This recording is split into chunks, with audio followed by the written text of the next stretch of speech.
70 years ago this June, almost 327,000 Allied troops stormed the beaches of Normandy to fight the Germans on French soil. With the passage of 7 decades, this D-Day anniversary may be the last time many of the brave men who participated in that assault may get a chance to visit the beaches in Normandy where they fought so hard and lost so many. Bill Becker was an airman in the Second World War and has seen many of his 856th Bombardment Squadron die. Of course, we're losing guys left and right. At one time, I had about over almost 2,000 members. Now we're down to about 100. This D-Day anniversary is expected to draw thousands to Normandy to commemorate the day that marked the beginning of the end of the Second World War.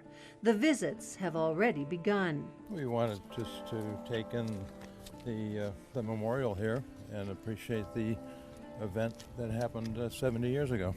It is a real sacrifice they made for us, and it makes me a little sad, very sad. I was in Vietnam, and this is a reminder of when I was there. Omaha Beach was one of the beaches stormed by American soldiers on D-Day and saw the greatest number of casualties.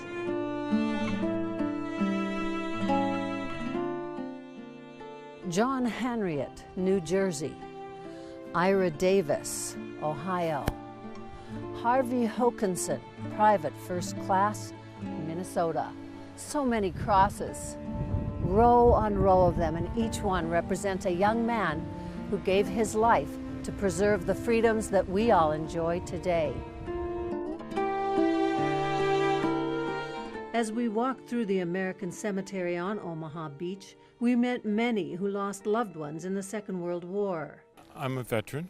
I'm a U.S. Army veteran from the Vietnam era. My father was a Marine in the Pacific in World War II. The amphibious landings covered a 50-mile stretch of the Normandy coast. The Germans had planned for a beach assault with bunkers on the beach and concrete blockades out in the ocean. I do have friends whose fathers fought here, and I'm very respectful of what they did for us and how dangerous and how difficult it must have been and how heroic they all were. You know, you think of all the young boys that died here that never really had a chance to experience life and died for the sake of their country, to keep their country free from oppression. There are more than 9,000 Americans buried here at the Omaha Beach Cemetery, and still, this represents less than 40% of the men who died in the D-Day invasion.